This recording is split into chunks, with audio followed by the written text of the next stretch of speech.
Good evening, and we're live! Welcome everybody, episode 380 here at Tropical Nomad.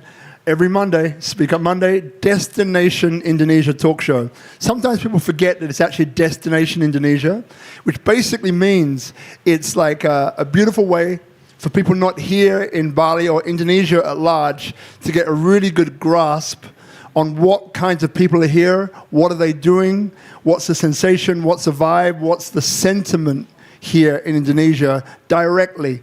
And this is episode number 380. So the last 200 episodes you can find in the YouTube library. So go SpeakuP Monday, all one word, YouTube library, and you'll find the last 200 episodes in there, which is great. It's number one for entrepreneurism and social impact that we're going to get into in this very evening. So my name is Robert Ian Bonnick. I'm the co-host with Bhavna, the founder as well of SpeakuP Monday, otherwise known as the Partnerships and Tourism Architect. So that means that I'm a bridge between foreign investment, government, and private enterprise. And look, as we gear up for the funding, which I'm a co-founder, this weekend is the AI for Business conference. So it's a premier AI for Business event. It's a very specific, not general, for business. We have about 25 expert speakers in their various fields. We have wonderful speakers from Amazon, also from Google, and there's one other one that I can't mention yet, and if we're able to land her, it will be even more amazing. So feel free to come, just go to the funding, and you'll get all the details there. Now, tonight's episode, is really about, AI in the future. How do we combine? How do we trigger? How do we see? How do we prevent? How do we be proactive on, what AI can bring us as a species of humanity? So our panel tonight is incredible, and each one has like a different area of interest, a different area of specialization. So we have, by the way, I call everybody brother and sister because if I feel that's what I call them. So Brother B over here has got a wonderful connection with technology and the art of living. Sister Tracy over here, her Tao, phenomenal polymath. So her connections are duplicitous and they are multidimensional, so we'll get to you in a second. Then we have Brother Alex over here, we call Kimono Alex. It's a whole nother story that we might get into tonight. But Alex, has been a master, when it comes to the venture capital, a master of raising capital overseas in Europe, Canada, and other parts of the world.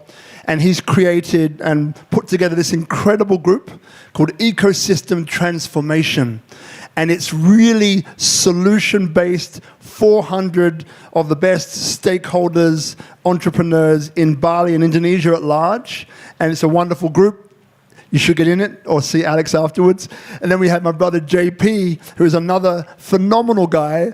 His biggest challenge is in a minute when I say do like a 2-minute intro into who you are, his biggest challenge is keeping it to 5 minutes.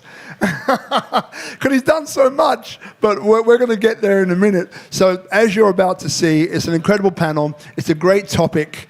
So in case you're wondering, Bhavna should be sitting here in his seat. That's what we advertised. But Bhavna's voice decided to maybe not show up tonight. So I'm taking her place for this one. But thanks, Sister B, who's sitting here in the audience, which you can join every week, by the way. Free to join. It's a great studio audience. You can be part of it, network. You can be asking great questions and so on. So, without further ado, what we'll start with, you're sitting right next to me, maybe like a couple of minutes of a description into you, and also maybe we'll involve a little bit of AI and how you've come to find AI or how AI has come to find you and how you bring that into what you do. All right. Yeah, good evening, everyone. I dedicated my life to the art of living. For the last 2.5, 3 decades, I've been deeply involved in this quest for truth, for wisdom. So I studied psychology, education, philosophy at university level with master's degree, and in the Berlin alternative scene was rioting against the system, Rage Against the Machine, up on the barricades for emancipation, for social justice. and on the festival culture, a bit like the Burning Man of Germany context. So going strong in that field, and then escaping the rigidity of the German world, and some almost 20 years ago came to Asia, and ever since basically didn't leave anymore, because it's just a softer and sweeter life here. So I shifted from this more social activism, developmental aid projects, social justice. I shifted into yoga and meditation.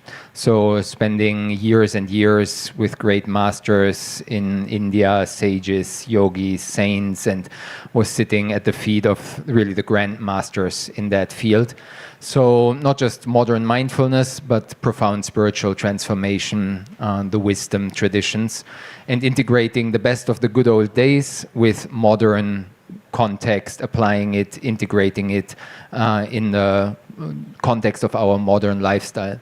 So in this context, I founded some 12 years ago a yoga academy called Akasha Yoga Academy. And for a decade, we were offering 1 month intensive courses, yoga teacher trainings, meditation teacher trainings. Then lockdown of COVID hit. And as a travel-based business, it was a pretty tough shift. And we moved everything online. And we've ever since roughly 5x'd our student base. So we come out strong on the other side of the pandemic and are fully committed in the online world. So we had 600 graduates, yoga teachers before the pandemic. By now we're up to 3,000 yoga teachers, meditation teachers. And of course, it's a big network, because every yoga teacher has their own community around the world. On all 6 continents, people are teaching. So that's roughly the past. And now, over the last year, I've been looking into the ways to take it from the Web 2 regular online course world into Web 3, metaverse, virtual reality, and now obviously supercharged over the last 9-10 months with the AI revolution. So going super strong on that, personalized AI-enhanced coaching, the human responsible ethical side of AI, and supercharging human development with the potential of a one-on-one guidance enhanced by the personalized AI. So we're building a wisdom coach AI, yogic life coaching, self-improvement, self-enhancement, and going deeper also into the not just IQ intelligence, but emotional, heartfelt connection. So I'll speak later more about that. I think enough for now to open. Yeah, I mean, that's a beautiful intro. And now as you pass the microphone to our sister Tracy, so Tracy, again, the polymath, so I'll be interested to hear how she touches upon the things that she's doing, but I'm sure you will. And at the conference, so you will find Brother B, Burkhart, and you will find Tracy will be on a panel with Melissa Kurtkin, who was here last week from Satoshi 21, one of the largest group in Asia or Southeast Asia for blockchain, Web3, and so on. So just keep in mind, it is about business, but we've got 1 or 2 really important contributions to make when it comes to ethics. So, Tracy, over to you. Hi, everyone. My name's Tracy, and I've got a few mantras. So, if technology is not for improving lives, then what is it for? And if we want the future to look like us, then we have to build it. And those 2 mantras always underpin what I'm doing. So Robert mentioned the word polymath, always because I work at the intersection of music, law, tech, art, all of this good stuff. So I'll start at the beginning.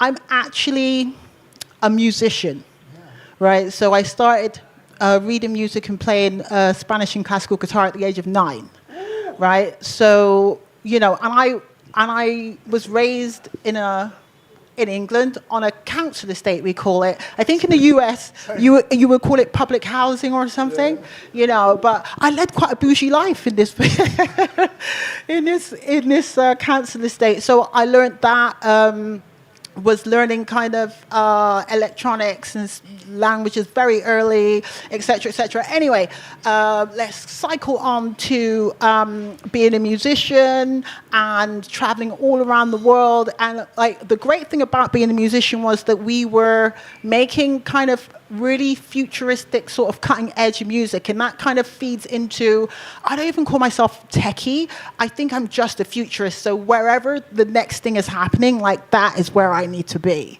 you know. And that, I was very curious about tech, and around about 2012 I started hearing about this thing called Bitcoin, and I was like, what's this thing? And I was more interested actually in what this tech could do for people and how it could liberate economies and, like, you know, whole communities. And I was like, oh, what's this thing?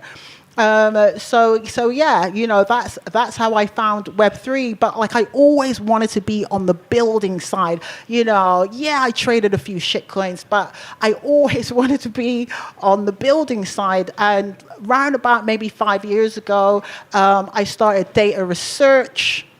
I was very interested in data and democratizing tech, and this whole thing of, you know, collectively pooling data and monetizing it and taking away the, you know, the power that like Facebook and all of these big tech companies had, and started making decentralized data unions. And that kind of transferred to, whilst I was doing that, then I discovered all of this nefarious stuff that tech could do. And I got into AI, did AI research with Mozilla, actually in a creative way. So like, I was like a creative media award winner, but it just means that, like, you know, I made like a film, I made some kind of 3D sort of art, like all of this kind of like techie kind of creative stuff to kind of address the problem of AI bias, algorithmic discrimination, and just look into, you know, how we're building this tech, who's accountable, you know, where are we actually going with this? Are we actually putting kind of, you know, the right amount of thought into it? So that's kind of where I was in terms of AI and ethics. And actually, whilst doing all of this stuff, I actually thought, I want to work with more diverse people, but I couldn't really find that many diverse people. So I actually stopped building all this stuff and then started to build a diverse developer pipeline, which is where H.E.R comes in. So H.E.R is a diverse developer DAO, we call it, a decentralized autonomous organization. That just means we're just a group that lives on the internet, borderless, and, you know, we all work together towards a common goal. And so now, over the space of 18 months, we've grown exponentially and now operate in Africa, Asia, Europe, North and South America. I mean, this thing's growing into a monster. But, you know, I'm super proud of it because, you know, it means that more diverse people are picking up the tools, building the tech that they think they need, you know, kind of serving themselves, you know, and this kind of autonomy and agency that people have. You know, anyway, I'm going to shut up now because I'm sure that was more than 2 minutes. Who's got a clock? No one, for a reason, you know. So, but I love JP, that. I'm setting you up. I know. You wait till JP comes on. Hey, we'll be cool. So just before you go to Alex, so I met Alex some time ago when he was fresh in Bali, and I remember we were connected. I think by you. I connected My both of you. God. It's true. It was Burkhardt who connected, and Burkhardt was like, "Look, we had this guy coming from Canada. He's a big, you know, financial guy. You know, can you like look after him, or can you introduce him to a few people?" And I was like, "Cool, I'll meet up with him." So I met up with this guy, and I remember, you know, I think on LinkedIn. That's right. I saw his. This is all relevant, by the way. I saw his photo on LinkedIn. Now, sorry, but no one's coming. So, who here knows what a stressed out executive looks like? Just raise your hand. A stressed out, overweight, angry, upset. Like, his photo was like this guy was going to come. Okay, I'm going way too far now. But it looked like, this guy was going to inflict pain on someone. He's like very angry looking, like very stressed, you know. And then, so I was expecting someone else. Now, within about 2 or 3 weeks or something of being in Bali, I see this guy, right, who's wearing a kimono, which was so good that he bought the company. So I called him Kimono Alex. So then we used to catch up quite regularly. But he's become, Bali has really done wonders for him as it's done for all of us. You know, Bali takes you under the arm, it gives you a hug and says, "Look, I know exactly what you need to balance, to rebalance, to be reborn, and that's him. So what you're looking at now, if I had the photos, I should have done it somehow, like before and after, you would be shocked, right? You would be shocked, and you would know exactly what I'm talking about. So without further ado, this is obviously going to be a very long show. Over to you, Alex.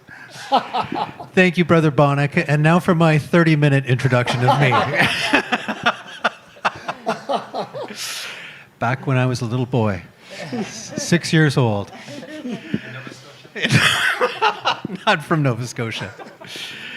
Good evening, everybody. My name is Alex Kotick. I'm the founder of a company called Abundant Impact Ventures. And I founded this company here in Indonesia as an impact investment company. What we do is we connect impact investors to impact projects based in Bali and Indonesia at large. And we're looking at a number of themes, everything from green energy to mobility to agriculture to food to waste management. Part of the inspiration for Abundant Impact Ventures was in the beautiful part of Bali known as Nomad, in the coral reefs, swimming, looking over my left shoulder at a beautiful underwater coral garden, and then I turn my neck or to look over my shoulder on the other side, and I see a wall of garbage.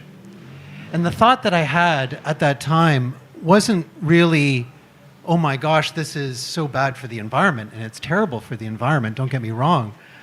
But what it's even more devastating for is the people of Ahmed, the people that live in the community, the 500 or 600 dive shops that are in Ahmed, and the people whose livelihoods depend on the reef. And it was that kind of impact where it was really palpable. If we could change the way waste management is done in this small town, we have a way to direct the course of civilization in this part of Bali. And so if you think about that, and you think about Bali at large, across Indonesia, there's 600 to 800,000 tons of plastic waste floating into the ocean every year from this country alone. Indonesia is number 2 in terms of marine plastic waste and pollution. And so if we can solve these problems, what does it mean? Well, it means that the Ellen MacArthur Foundation might be wrong. By 2050, there might be more fish in the ocean than plastic, whereas right now they're predicting that there's more plastic in the ocean than fish.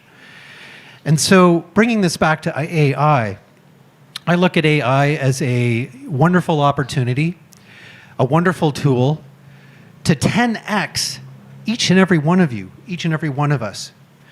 If you can think about utilizing this technology for good and harnessing it to its best ability, you can literally realize maximum efficiency gain.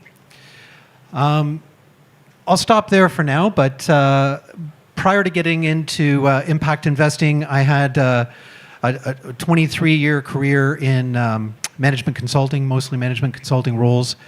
And the banks and insurance companies were spending a lot of money in technology during that time, and a lot of it in AI.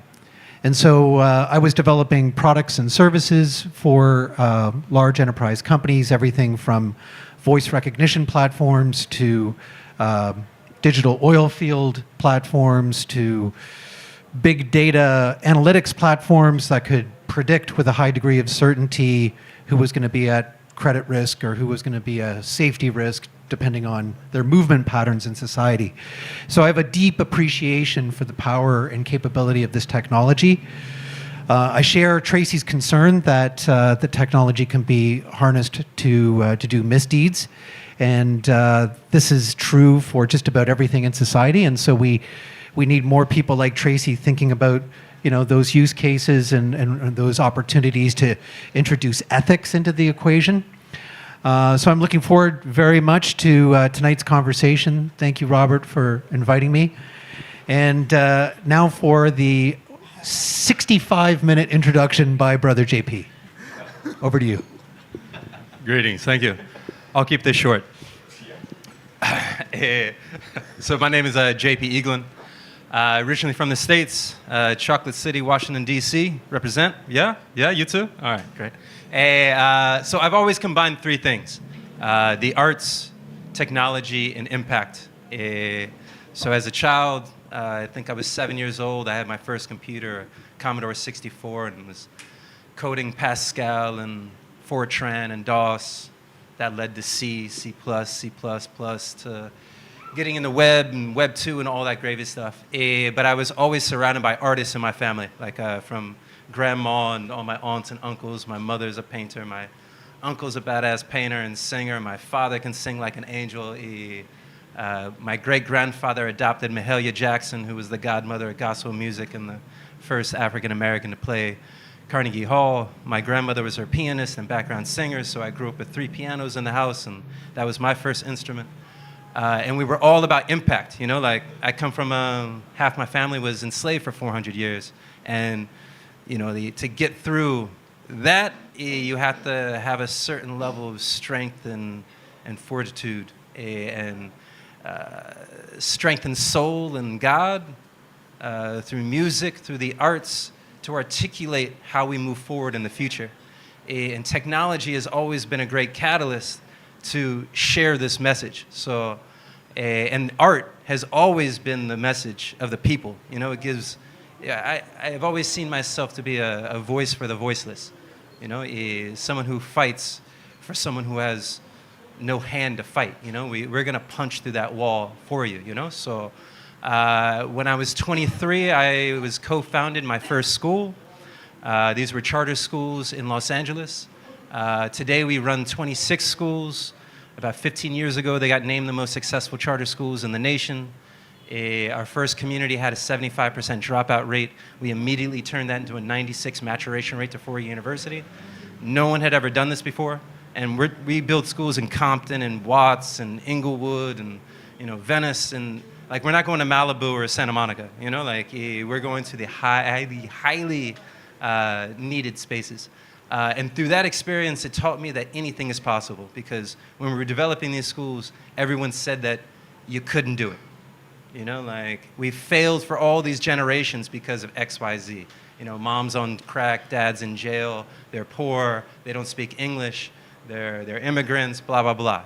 We took this same population, and now they're going to Stanford and Caltech and MIT and, developing lives and becoming lifelong learners. It wasn't about the curriculum that we taught. It's about teaching people how to learn and creating safe environments. It wasn't some magic wand and we had $1 billion. It was creating a place where people felt loved and safe. And for the first time, every one of their teachers looked at them and knew that they were going to be successful. So I figure it doesn't matter what situation you're in. If you have 2 or 3 people that love you and have your back, that are the ride or die, you can get through anything. You can get through Bali traffic, you can get through prison, you can get through hell, you can get through anything. This is the support. It doesn't matter if you're 7 years old or 70 years old. If you have a good support system next to you, anything is possible. So this led to my traveling the world, launching a creative design and production studio, where we do everything from large-scale and small-scale events to product design, Web 2, Web 3, writing, film, photography, everything in production and design. Which has led me to today, where next month I'm co-producing and co-founder of Soulbound, Bali Blockchain Summit. It will be from August 22nd to the 26th.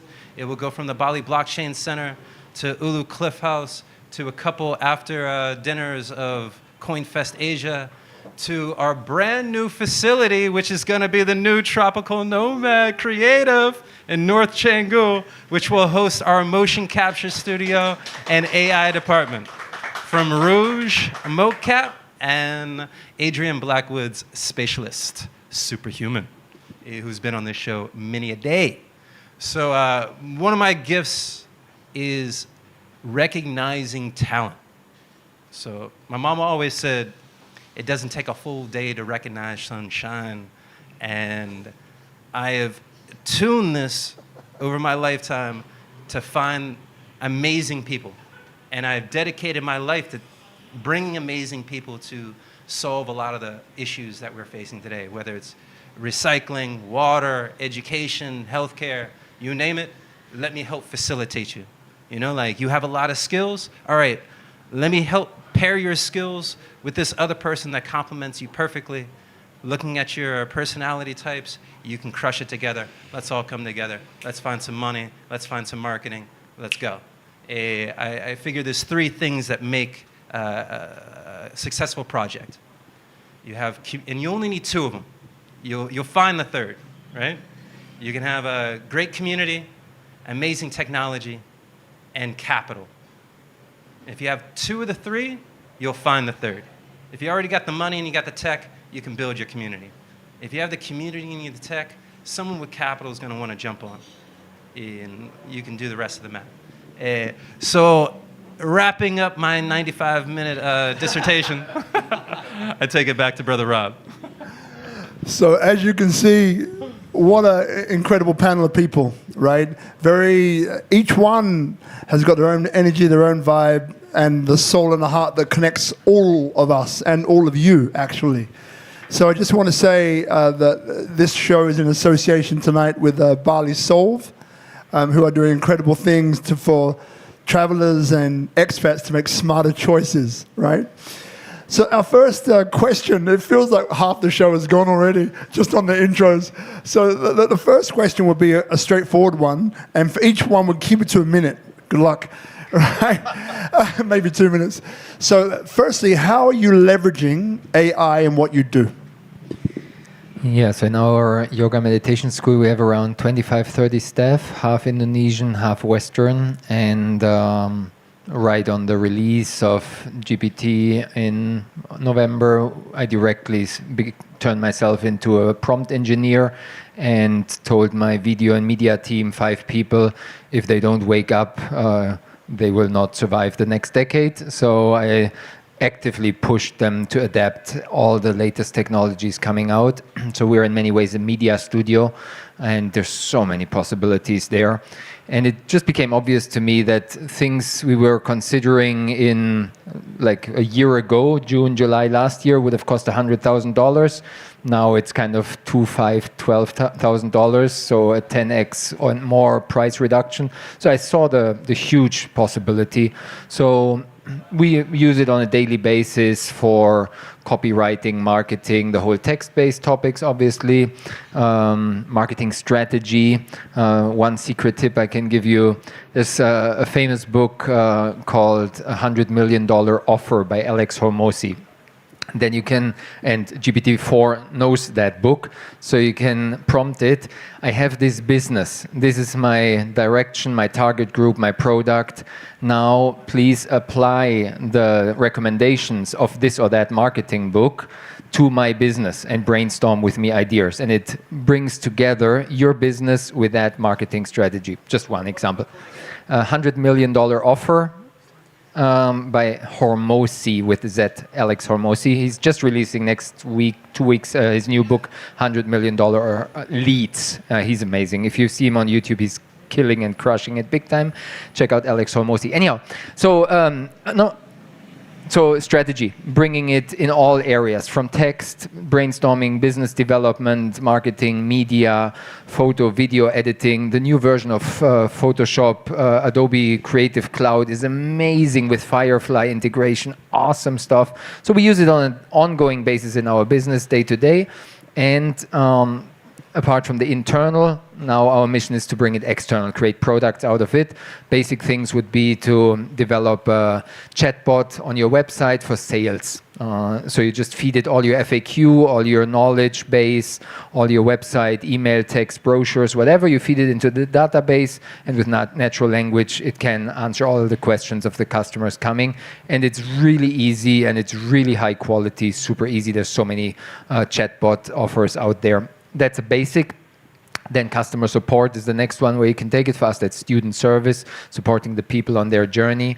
And then for us, the main development is to create a knowledge guide where yoga anatomy teacher, yoga history teacher with alignment, yogic life coaching, etc., where basically I clone myself. I just transcribe all the 600 hours of video educational content which we recorded. I transcribe it, I feed it into the database, and the AI can answer the questions even better, and it will keep to the 90 seconds which it has. So it's more accurate, and we are more complete, more comprehensive. So that's what we are developing. As I'll talk later more about this AI-enhanced coaching. Thank you very much. So Tracy, same question to you. Maybe choose one. Using AI, leveraging AI in what you do. I'm going to be real quick. So I also head our gaming vertical, HD Games, and so within that we're kind of like a venture studio, so we produce games, but we also help people, we support people to build games as well. And in that, the people are building some really great stuff, AI games in like the AI and metaverse whole sort of kind of collaboration, but also we're not really leveraging the tech always.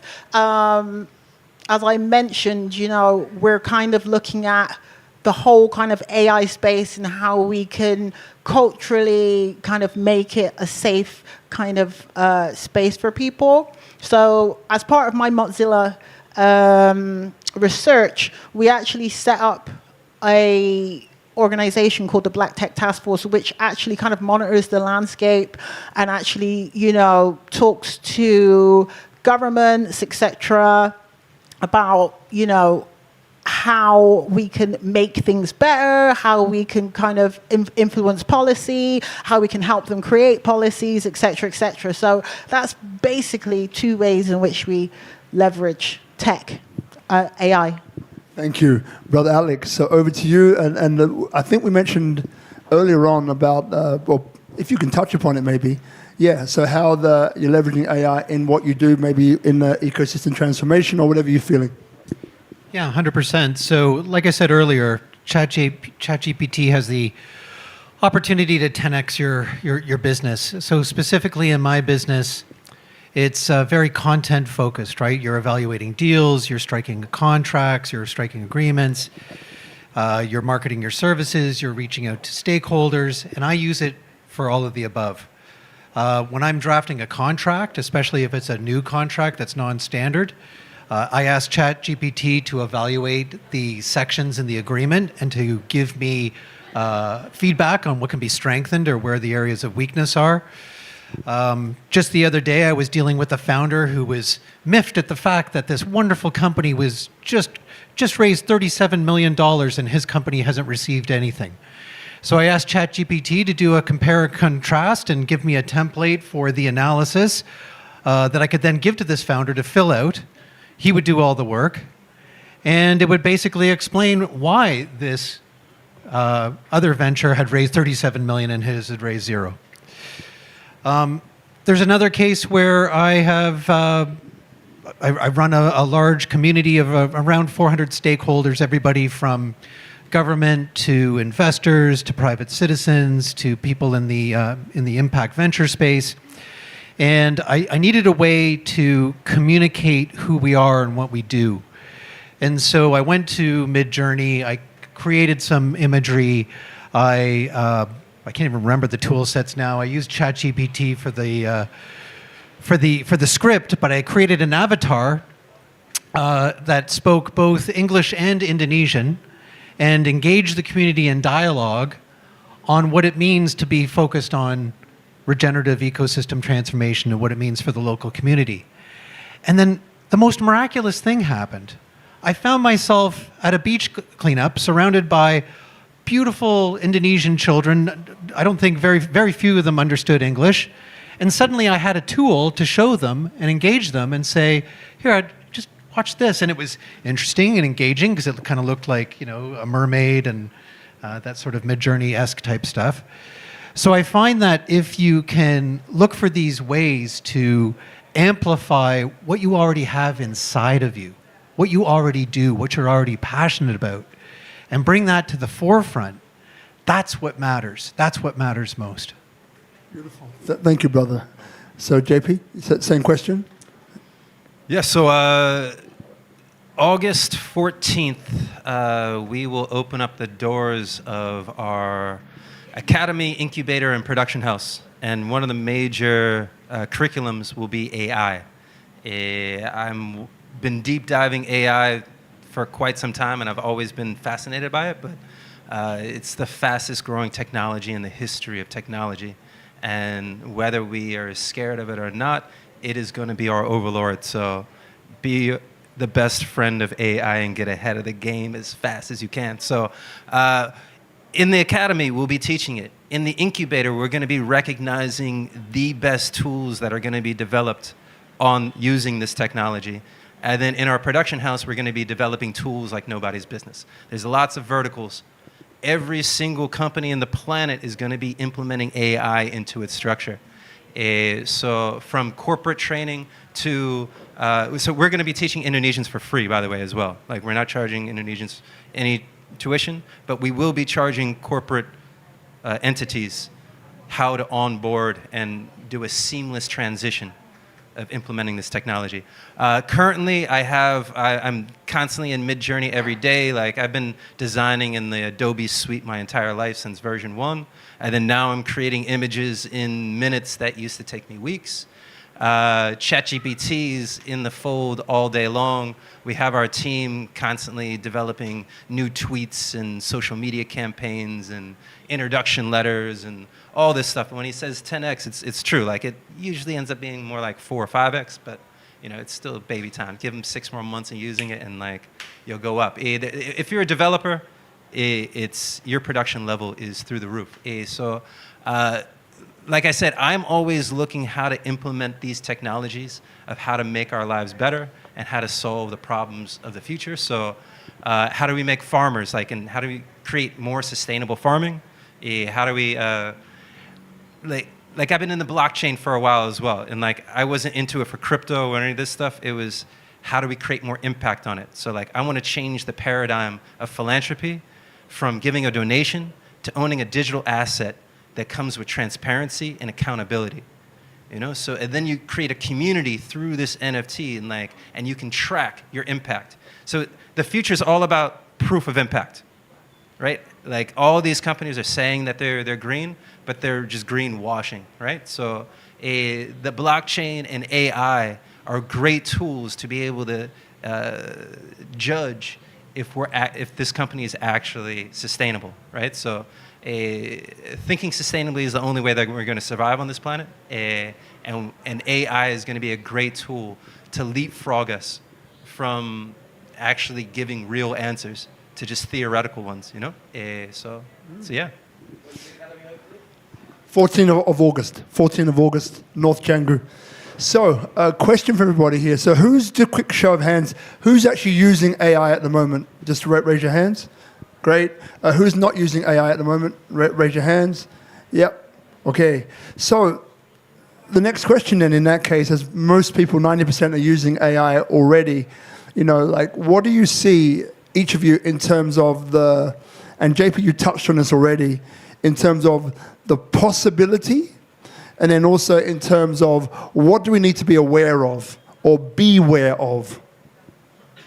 Over to you. So for me, it's a pretty simple equation. I see it as 3 consequences coming from AI, 3 broad categories. There will be a lot of negative, problematic, and dangerous stuff coming up, from the deep fake to manipulation to cyber warfare, and a lot of trouble will come our way, no doubt about that. It's already visible, and it will really go wild and rogue, no doubt. Then there's a lot of commercial stuff. Just the regular selling of this and that, the more or less neutral business applications, etc. And I see it as our responsibility to contribute on the beneficial side of the equation. So to counterbalance all the madness and misuse, abuse, manipulation, which will come through the supercharged technology, to put something on the other side of the scale. Because the technology is not coming, but it's already here. So we better, like JP was saying, adapt as fast as possible, that we stay on top of the game and utilize the possibilities. It's a kind of very famous quote nowadays: not AI will replace you, but other human beings who are using AI efficiently will replace you or outcompete you.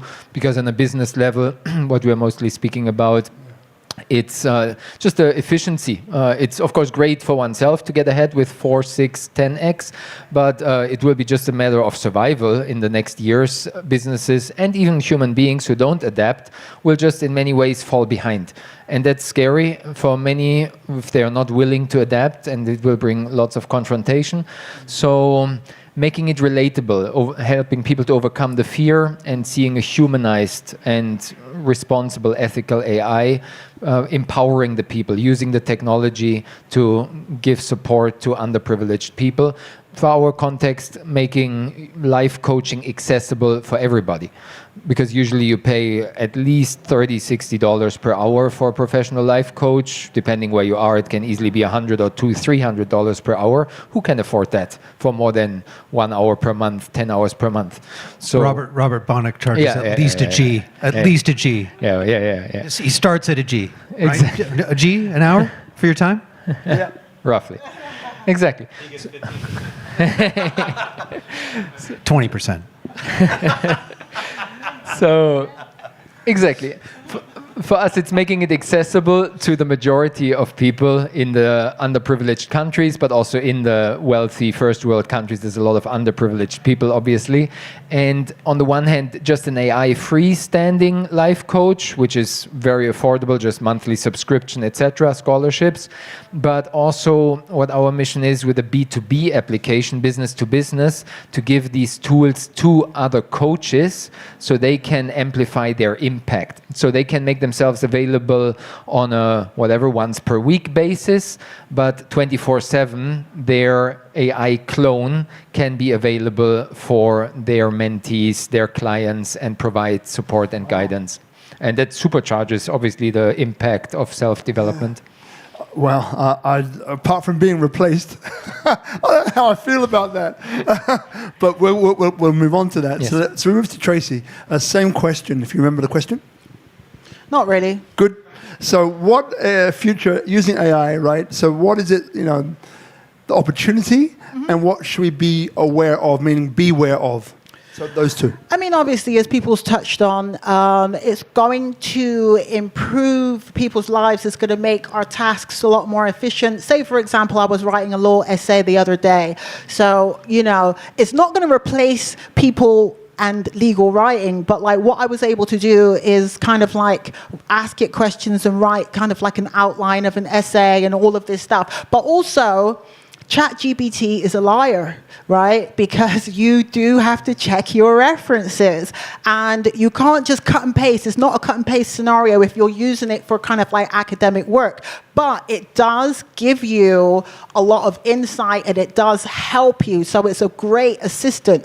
And another thing is like, people are acting like AI has just got here, right? AI has been in our lives for a very long time, right? When you got turned down for that credit card, AI, right? It was the algorithm that said, actually, no, we're not going to give you that money. Feeds on YouTube, Google Maps or whatever. So like AI has been assisting us for a long time. I think what's happened is the democratization of AI. So it's kind of accessible to us as this aid that we can now use in our lives, and it's like fantastic. And I think that's why people have gone mad on ChatGPT. But people I think do realize the limitations. And then the other part of it is, for us to look at where AI can be improved in terms of, there's this thing called black box technologies, right? So you can now make algorithms, you can now make these technologies, and companies that do that and cause harm are not accountable. They don't have to tell you how they made this algorithm, what data set they used, all of this stuff. Now that kind of needs to change. There was, I think there was a case where AI assisted a judge to make a sentence. So they used AI for sentencing, and this person wanted to challenge the sentencing, but actually he couldn't because it was just an AI, right? It was just an AI generated kind of sentence, and then we are looking at making all of these new sort of policies and laws for interacting with these algorithms that appear neutral, but they're not neutral because we program them. So we're actually programming our biases into algorithms, but that's a whole other story. So what we're going to do, Alex is next. So people in the audience, right? So we want this also to be audience-led to a certain extent. So if you have a question, just think of what that question might be, and in the next, probably next 5 minutes or so, raise your hand. We'll get that third microphone that Alex and JP are sharing. We'll bring it out to you and ask your question. Remember to point the microphone at your mouth, by the way, just so we can all hear your question. But for now, to Alex, the same question to you, which is, again, what is it that we need to, in your industry, your field, need to be aware of? And kind of the second part to that is, where is the future going? In other words, the opportunity. Yeah, I think about two specific dimensions to that question. The first is, and you can think about it as positive or negative, but the first would be curiosity. We now have the power to answer just about any question that we have, or any question that we could dream up. So do we harness that curiosity and remain curious?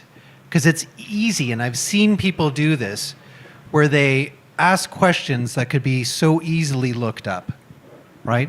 So maintaining that curiosity mindset is critical. I think it's critical to not only survival, but also to use the tool sets in an effective way.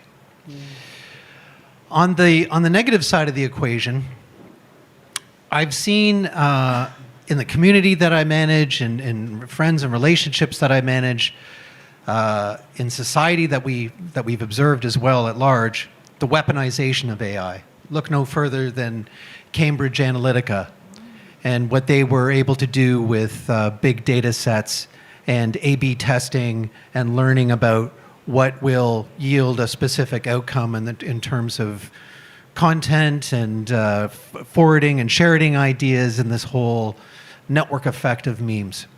It's fascinating literature about it. But if you find yourself questioning your reality, if you find yourself getting anxious or upset about what's being said or who's saying it or why they're saying it, I offer this very simple piece of advice, okay? And it's a skill that I think we're going to need more than ever to survive. It's called put down the phone. Take a deep breath. Connect with your body. Feel the humanity inside of you. Feel who you are. And then and only then, choose to react. It's that humanistic speed bump, I like to call it, that is going to be really, really hard for the AI and the algorithms to solve around, right? If you can take your shoes off, I recommend taking your shoes off. Feel the earth beneath your toes. Feel the energy of the planet. That connects you to who you are. Don't lose sight of that. Because in this thinking fast versus thinking slow rhythm that we're in, especially in the social media context, you can get carried away so quickly. And so that's where I think we need to focus on those two dimensions. Thank you. Thank you. Brother JP, same question to you. Now, after this, remember, you have a question. We're going to go to that. When we come back from the questions, right, we're going to go deeper into mindset, right? And then after that, we'll probably wrap it. But over to you, brother, your response, and we go to questions, and then back, I'm going to ask you more about your mindset, okay? Over to you. Yes. Okay. So the dangers. You look at deep faking, identity theft. AI will definitely assist in that. Political races, propaganda, the bots. We're constantly gonna be inundated with information that isn't from real people that we think are real people. And then your mom and your aunt are going to be saying all these things that are super whack, and it's like, I saw it on Facebook, and it's like, I'm not going to Thanksgiving this year. You know, it's going to do some damage there. But I think one of the biggest dangers is the dependency that we'll have on AI. It won't be codependent. It will be completely dependent upon it. Just as like this generation. In the past generation, when the calculator came in, you know, before people would do their calculations in hand, and they actually understood math, and now they're just punching in a few things, and they have their TI-84 or whatever they call them now, and people don't know how to do math anymore. Like, I just asked that, like, with the internet, we don't really have to know facts anymore. We can always just look it up. We don't have to remember the capitals of every country or anything. So AI is just going to exacerbate that. Of being able to tap into any type of information we want, that we won't really write anymore. We'll have ChatGPT write it, and we'll just be really good editors. And we'll really fine-tune our keywords and our phrases. You know, like, so one of my groups is Prompt Masters. I'm raising a whole new group of AI badasses called Prompt Masters. You know, and all they're going to do is just be generating an amazing amounts of content with the best prompts. And like, so all this AI is out there, Mid-Journey and all these things, and it's the same exact tool for everyone, but the results come out vastly different with the right prompts, you know? And then like, it's all gonna be the whole hierarchy. I came with that prompt first, you know, and like, you know, that will be your badge of honor. Just watch, it will be a hashtag that comes out. For the good things, it will be one of the greatest teachers on the planet. Effectively utilized, AI will be better than any teacher that you might ever have, because they'll always be by your side. There's nothing more powerful than the human touch and like that interaction. But soon enough, the AI will be a hologram, completely interactable being in your home, and that travels with you everywhere that you go. That knows exactly when you need to take your pill. It's reading your heart rate. It knows that your glucose is getting high. It reminds you to go to bed just right at that magic hour, so you get just around REM sleep, so you have that speech in the morning. You're going to be kicking. It's going to know everything about you, and it's going to be great for your health. It's going to be great for remembering everyone's birthday. Like, you won't have to go to Facebook anymore for that. So that's a plus, right? Cracker. And just really, you look at every aspect of your life, AI, there will be a tool in AI that will help you with it, you know? So, Sister Ayu, yes, if we take that microphone and just say, everyone's got a question, just pop their hand up. So while we do that, just people watching at home, so this is Speak Up Monday, episode number 380. And tonight, you know, we're talking about peeking into the minds of who are co-creating the future. So what we have are like four incredible guests, but very different in their own lives and what they're doing in their lives, right? You know, again, we've got Brother Burkhart over here, who's just fusing technology and the art of living. We've got JP, who's just, well, you've heard him. He's able to fuse all of these different mechanics into life, utilizing AI as an empowering force. Alex, you know, comes from this world of finance and banking, and has now created one of the largest groups, if not the largest group, called Ecosystem Transformation, which is about how do we come up with solutions to empower the environment, utilizing the best of the best of all we all can be in terms of humanity. And then Tracy over here, polymath. I can't remember all the things about you, my dear, except, you know, she's an amazing person, has a great community called H.E.R, one of them, which is one of the largest, I think, communities that's growing at the rate of knots, which is about developers of diverse backgrounds and cultures all over the world coming together to create incredible services and products for people to use. That's part of what she does. So, in terms of questions, are there any questions, or have we already?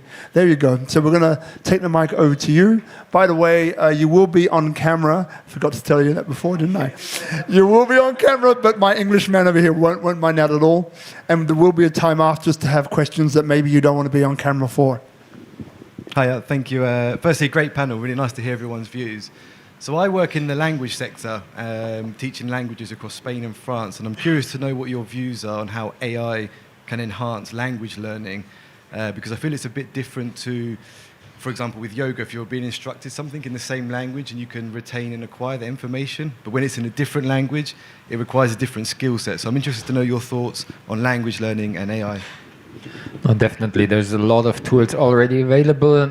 I mean, it starts with old school basics like Duolingo, which already uses a lot of AI also to track your progress, a lot of gamification within Duolingo, etc., leaderboards and scores and streaks and whatnot.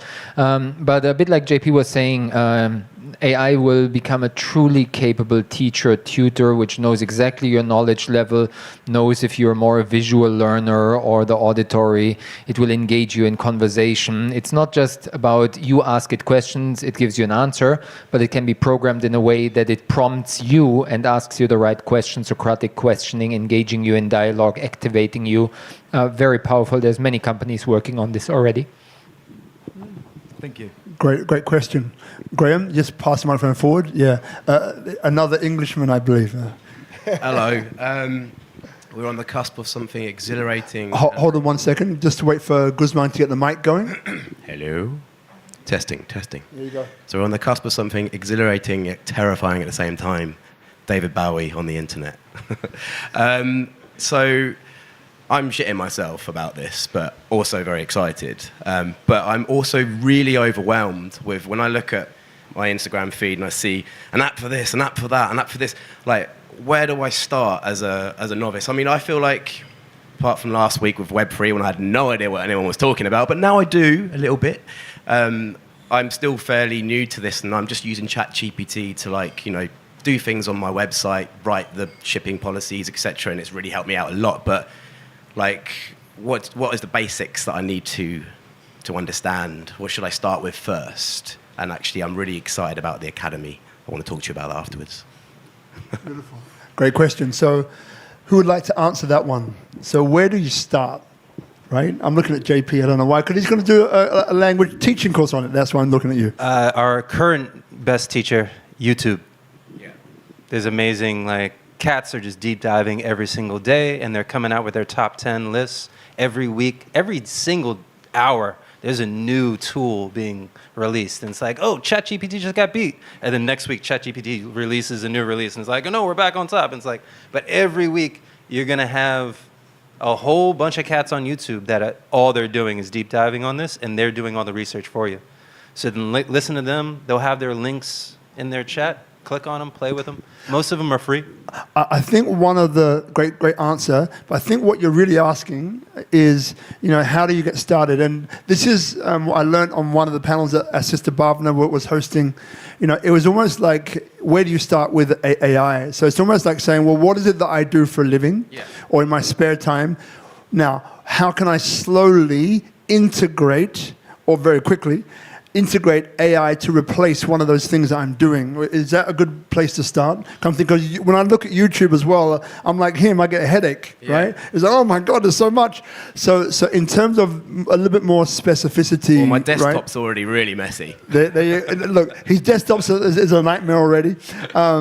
So from that perspective, Alex, right? So what would you recommend, not just to Graham, because that question represents, I'm sure, a question that other people are also having. So there's a great phrase by Sun Tzu, who wrote The Art of War 500 years before Christ. And it goes like this: strategy before tactics is the slowest route to victory. Tactics before strategy is the noise before defeat. You actually need both to be successful. You need strategy and tactics together to work. So for someone like yourself and anybody who's looking to utilize AI or any other flavor of the month into their business, become core and centered in what is your vision, what is your objectives for the next quarter, next year, what are the measurable business results that you seek, and then what is that executional plan that you're going to take to get there. And then within that, you look for opportunities to introduce ChatGPT. You've already got the answer inside of you. You've already said, well, I was needing to update my shipping policies, and I used ChatGPT for that. I got it to write a poem for one of my paintings as well. It writes many things, right? You can do it for just about anything. So it's really just bringing it back to a business level and being connected with what your organization is, what purpose does it serve, what are the objectives, what are the results you're looking to achieve, and then weaving in, where does this tactic of utilizing AI fit? Thank you. That's a great answer and a great question. Two-part answer with JP and Alex. You can hold on to that. But it's a great segue too, right? So the title is about minds, sneak peek into minds co-creating the future. So this question, before we go to other questions, by the way, we can still do it. Like you spoke, Alex, about the need, and I think we're all feeling this, right? In some way, or some shape, or some form, which is, as you said, JP, right? The AI is going to be our overlord, right? It's going to run the show, right? So within us all, we have this conflicting thing of to which extent is this way, which extent is that way. Going a bit deeper and closer, it means that how do we maintain the humanity within us while we have this tactic that can run wild and become our overlord, right? I think that's the burning question that most people have without naming it or saying it or giving it too much thought. But I think that's actually what it is. So what you said before about the centering, right? And remembering who you are, connecting to the earth, taking your shoes off, which I do every day. Thank you very much for the reminder. But with that question into the mindset, so a question for each of you, what mindset do we need to have to go forward effectively in this field, in your respective area? We can start, I know JP's thinking about it. So H.E.R. we'll start with you, Tracy.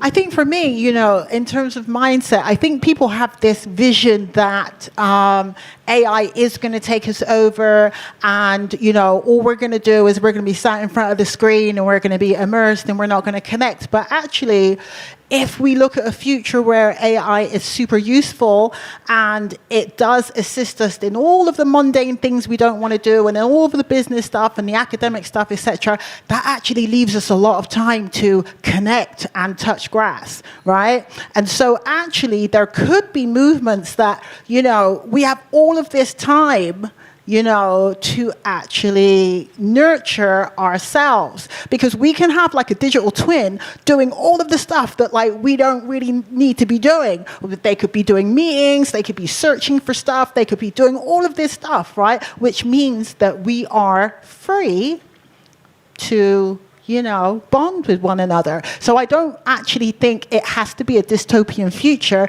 but it's actually about mindset and about how we build this future together. Love it, love it. Brother B, great answer. Thanks, darling. Brother B. Yeah, ongoing learning and development. That would be the main thread that we talked about already. And I feel especially now in the beginning, there's something crucial to, in a way, not miss the wave. So now is a time to quite easily get ahead of the curve and benefit early on from the possibilities. So that's my personal mindset of hyper learning. I go very wild and too much into also like a frenzy, of course, hyped up by the YouTube feed of the latest tool this, the latest tool that. And I listen at double speed to YouTube videos morning to night, full power.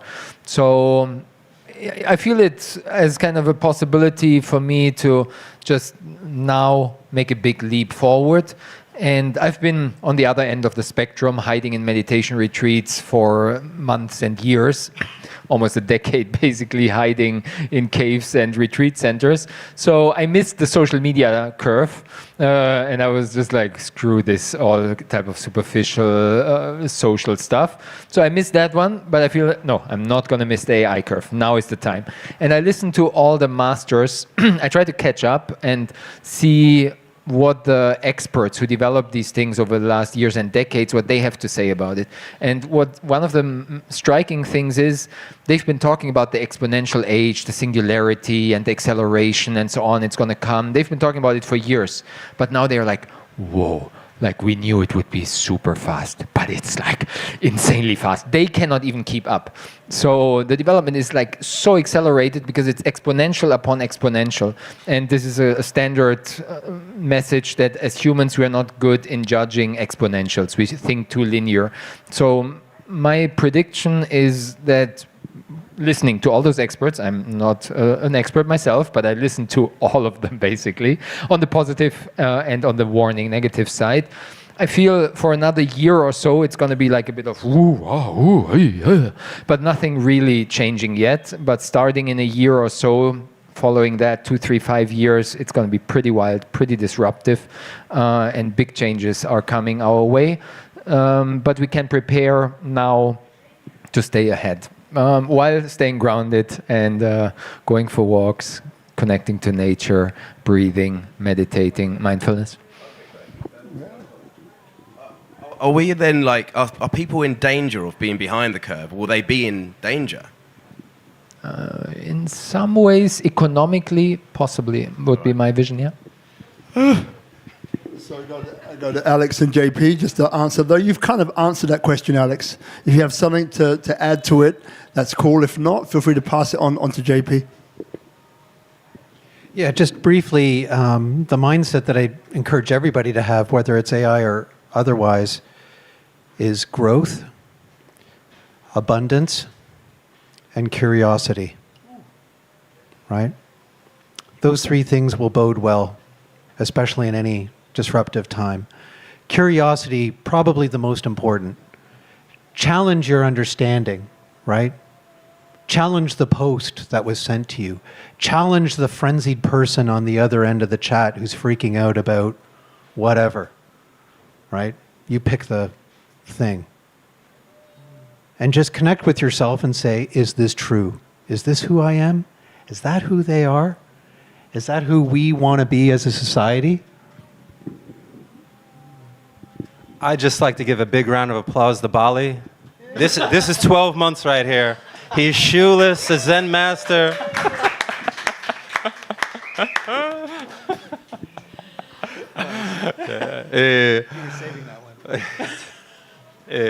Yeah, so really, this is two things. You can just sit back and do nothing, and you'll just be absorbed within all the tools that are already going to be implemented into it. You know, we're already using AI a lot. We didn't even know it, but like it's already been there, and it will just continually be plugged into everything that we do. Now, there is definitely going to be a shift. This is the time to get ahead of the game because this is the next level of technology that's taking over. It's like from the time of being literate. So like society was split between being illiterate and literate. And then it was basic mathematics, and then it was computer literacy. You know, like, do you have the basic Microsoft skills? Now it's the AI skills. These are the new skills that if you're more efficient in your job, you're going to get that job than the person that's resisting the AI tools to learn. And then it's also like, do you want to have your own business? You know, like, you can have less employees for one, so it's going to be more economical for you. But really, at the end of the day, it's like, if you're going to get freaked out about this, you're probably a personality type that's going to get freaked out about anything, right? So it's understanding how to find your center and who you are, Why do you feel the way that you feel? Why do you think the way that you think? And why do you act the way that you act? For me, like, I find my center of remembering that I'm four things. I'm a multidimensional, infinite being of light and love. A multidimensional, infinite being of light and love. And this simulation that we're experiencing right now is just a really good one, right? It's tactile. You know, like you can move things. The sound, you got senses. It's like the developers on this program are really good. You know, like everyone, thank you, behind the scenes, you know, like you've made this life memorable. But like, this is only one reality that we live in. We live in multiple realities constantly. We're constantly dwelling on the past, thinking of the future, rarely in the present. But we also go to bed every single day and our consciousness swims around in the sea. And then how well are we able to take the information of when we swim out into the infinite and then bring it back to this world that we share right now?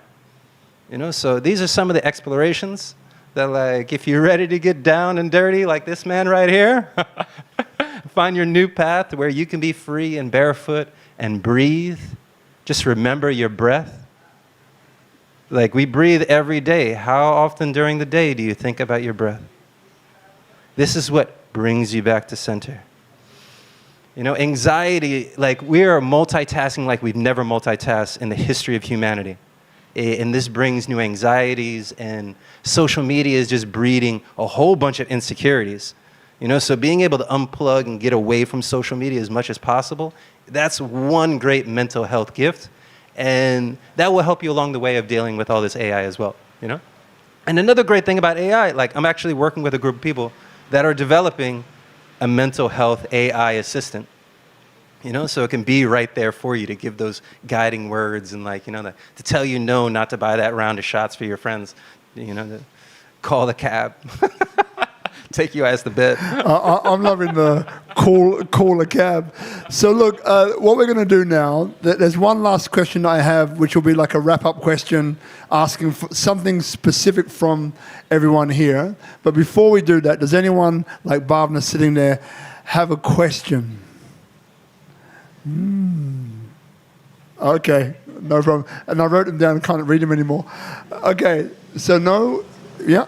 Okay, darling, just wait 1 second. We'll grab the microphone. That way everyone can hear you. Yeah? Thank you.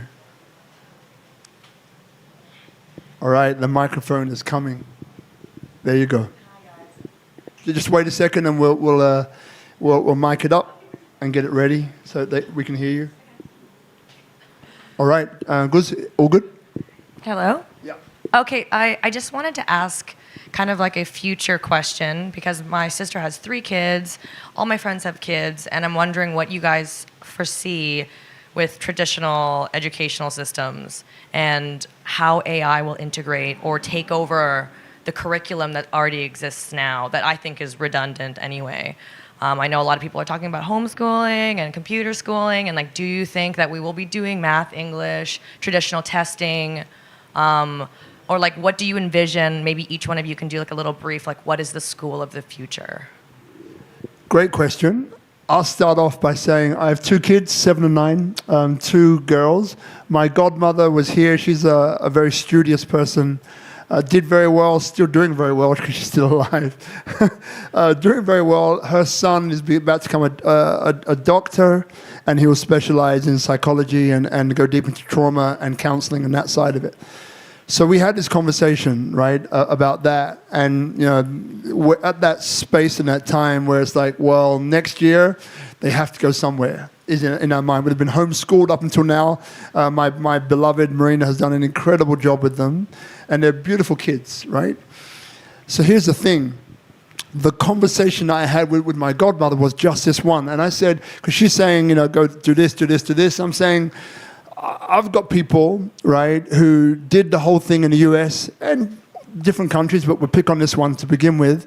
And they did coding, right? They went in there, they studied, they got the debt on their shoulders, left, graduated, got a job in coding, doing well. Then the boss comes, taps on the shoulder, say, hey, we're going to be reducing your hours. What? But I've got this. What do you mean reducing my hours? Okay, well, if I'm being honest, we're going to be reducing your hours and then we're going to fire you.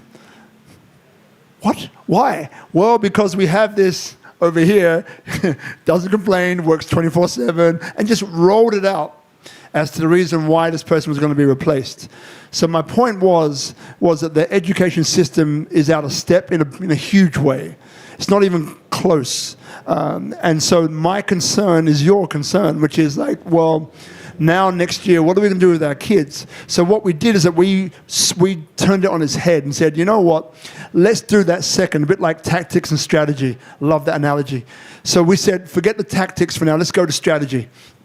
So what's the strategy? The strategy is, what or which values do we want to cultivate in our kids? And which values will be the ones that will be able to prepare them for the world of whichever description that they find. And then we began to think like that and say, well, resilience is one. Empathy is another. Ability to learn is another. And we kept on going. We came up with about 5 or 6 of them. And that's where we're basing our decision, not on the tactics, on the school, but what is it, how do we want our kids to be? Which values do we want to be inherent within them, that they're in a beautiful place to deal with whatever is coming and flourish? The 3 words, abundance, love that, right? So that's the way we're looking at it. And then we'll match the educative pathway to that. Whether that is a school or whether it's something else, we'll make that decision, but that's the tactics. But the strategy is going from there. One other lady called Bianca Raby, who's what's called a learning designer, Aussie, great woman, been on the show. So she is fully immersed in this world. And she's another one. So Bianca, her company name is OPPIDA. So O-P-P-I-D-A. So O-P-P-I-D-A, OPPIDA. And they're learning designers. Her team is based globally. An incredible person who's extremely well adept in this particular area, who's obviously not here on the show tonight. But that's a person which I recommend you reach out to. Happy to connect you to her as well. She's a wonderful human being. Now, that said, question to the panel, how will you respond? I think you answered it perfectly. But yeah, go. Here.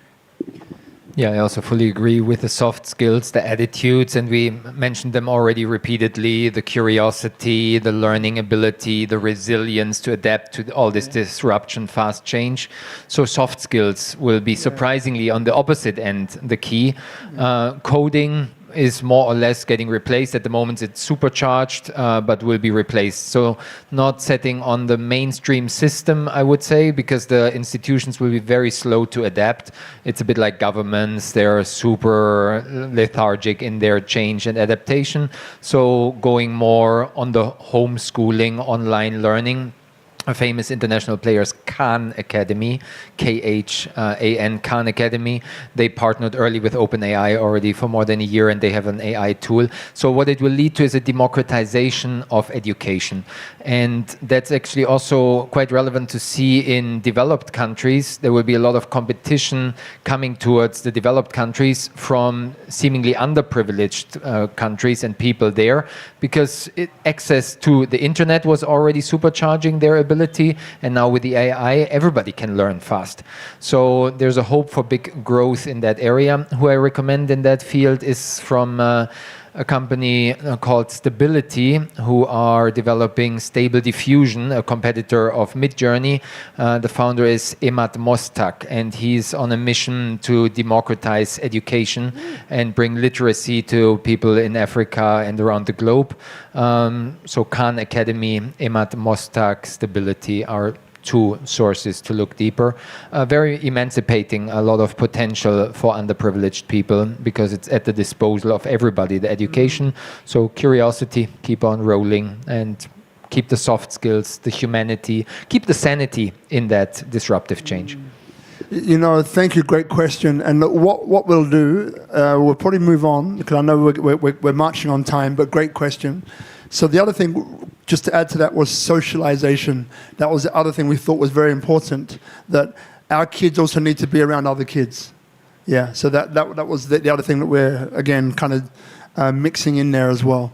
So a few things I want to say. So the question I'm going to give you all, and maybe we'll put like a caveat on it of maybe 30 seconds, which means a minute, let's be honest, will be, so this is a sneak peek, co-creating the future. So then my question to you each and respectively is, what can you give us a sneak peek of into your future? It might be something that you're creating or created, or something that you want to release. So this is the time to absolutely not pitch, but let people know what you're doing and how to reach you if they're interested to know more. So I'll give you about 30 seconds to think about that question, and I'll come to you. So for those of you here, I just want to thank you for coming in person. I want to thank Tropical Nomad. We've got Guzman, Hadis, Sister Ayu, right, Brother Itchy, of course. So we're here every Monday. It's free. It's a great experience. Obviously, this one is kind of gearing towards the AI conference, the funding, the shirt I'm wearing, I'm a co-founder. The funding is building the largest ecosystem, most comprehensive ecosystem to support entrepreneurism in Indonesia and investment as well. There's about 5 or 6 different moving parts which are incredibly important. And the AI conference is part of the live event division. So if you want to know more about the AI conference, feel free to jump onto the funding, the website, or the funding Instagram social media feeds.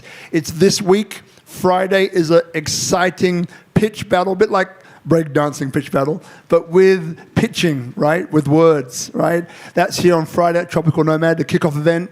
Big barbecue, lots of fun. I'm going to be having lots of fun with that one. And then Saturday and Sunday are the conferencing days, which will be at the Trans Resort Bali, which is Sunset Road, Seminyak. 25 plus expert speakers. The majority of the people you see here will be there as well, speaking, going much deeper into what we're talking about tonight.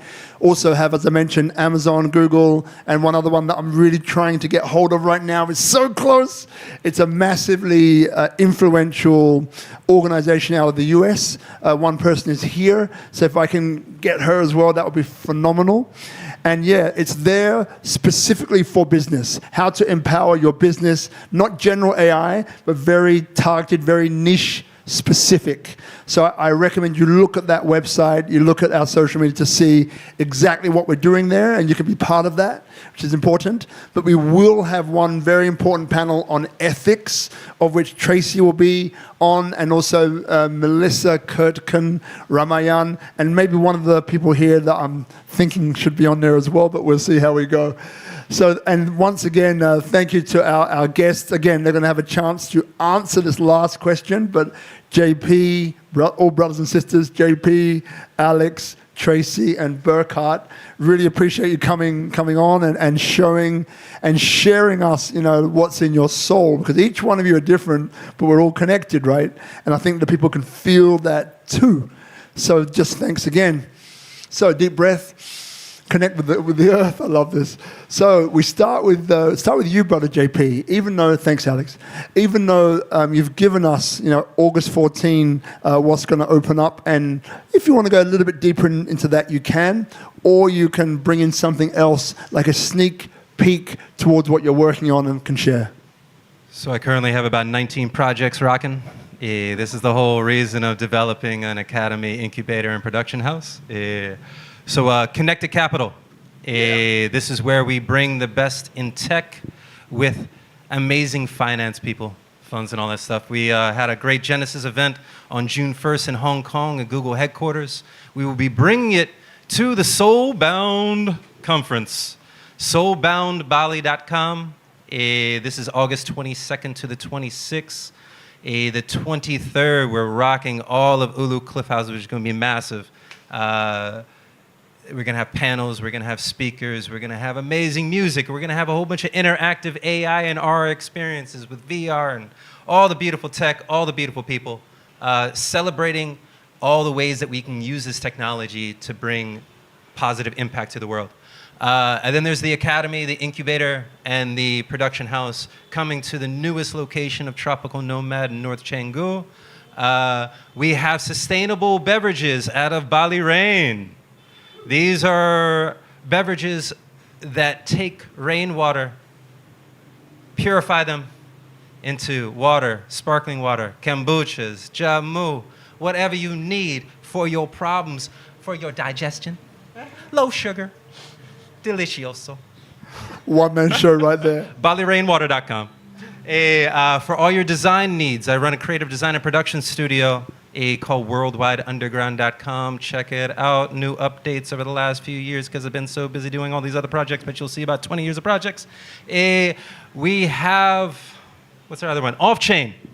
My partners and I, we hold down a Web3 space. This is a non-pitching space. We're in over 70 cities around the world.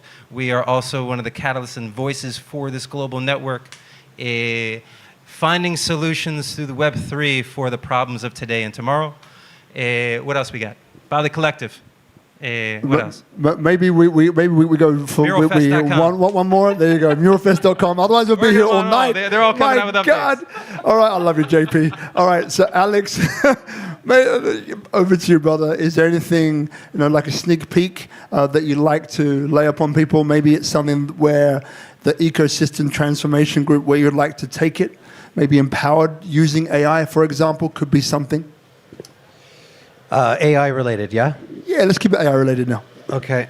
Well, I mean, AI is basically injected or introduced into pretty much all of our business processes at Abundant Impact Ventures. So, I mean, watch the space. We're definitely making an impact. We're stimulating investment in the way that that the actual waste ecosystem on Bali exists. It's completely broken, and we see an opportunity to actually change mindsets and change behavior around what waste is, because there is no away. You can't throw things away anymore. It's going to come back. So we're finding ways to convert waste streams and monetize them to products, turning plastics to fuel, turning waste to energy, turning food to black soldier fly larvae that becomes shrimp food. And when you take that mindset of, okay, there's no away and everything has useful life, then everything has value. And if everything has value, then all of a sudden waste becomes valuable. And if waste becomes valuable, then all of a sudden all those informal waste pickers and all those people without jobs around Indonesia have a means to rise up. And we're looking at that. This is something that we're designing the systems, we're building the technology, and we're talking to investors. And the investor conversations are going well. So watch the space. Thank you, Alex. Appreciate it. Sister Tracy. Okay, so mainly if you want to get in touch with H.E.R, you can DM us or hit us up on Twitter. We do hackathons, we do boot camps, we do meetups. Obviously, we do loads of tracks, including AI. We also have a new incubator and accelerator called Startup House. We'll be doing one in Bali pretty soon. We're going to be doing activations all over Asia. Most of our hackers are in ETH CC right now, smashing it, winning the ETH Global Hackathon. And as I said, I also head up our games vertical. So if there's any gamers, if there's any devs, if there's any builders, if you need help with anything, I'm also the mentor, one of the mentors on the new Outlier Ventures cohort, the near base camp. I think you can probably still get on it, but come to me if you want to know about that. Yeah, and our new meetup is actually all about the world's intractable problems, which we want to kind of face with innovative solutions as well. So we want to kind of grow that whole sort of thing. I think that's about it, really. Thank you, Sister Tracy. Brother B. As we were sharing in today's discussion, the key is to move fast, but stay slow and connected in the heart. So finding that mixture, I feel, is the key to benefit from the possibilities, but not get carried away. As Alex was suggesting, put that phone down, reconnect to nature, reconnecting to the heart, connecting to each other, empathy, curiosity, compassion. So sustaining those human values is, I feel, a key, because otherwise we get sucked in. So that is at the heart of our mission at the Akasha Yoga Academy, where we share the essence of the ancient wisdom and bring that to you around the world, wherever your friends, wherever you might be online, bringing the ancient wisdom of Asia, of the Western mystics, the spiritual depth of the heart, making that accessible and applicable to our modern lifestyle. So my mission has been for the last 25, 30 years to integrate the ancient wisdom with modern science and technology, uniting the best of the East with the West. And that is in our Yoga Academy, meditation teacher trainings, advanced education in all that field. And now, additionally, in this context of the life coaching, it is called wisdomguide.io, Wisdom Guide, to be able to connect on an individual journey with your own personal holistic development. So wisdomguide.io is the new platform that we're developing on a app base that you can access it on your devices. And as mentioned, for coaches, we provide the infrastructure to supercharge their personal guidance with the AI-enhanced tools. So most important is that you find your way and stay connected to the heart, build those communities, and celebrate the beauty of nature, of life, of human connection. And love that. What a great way to end. And thanks again to Bali Solve. This episode is in association with Bali Solve, right, who are definitely looking after the better interest of travelers and expats for them to make smarter choices. So thank you to them, Dodo and the crew. Appreciate you, brother. And thanks to everybody here. Now, we're going to do a photo, so don't go anywhere. Thanks, everyone. Guzman, we got it today. Thank you much indeed. Bye, everybody. Thank you.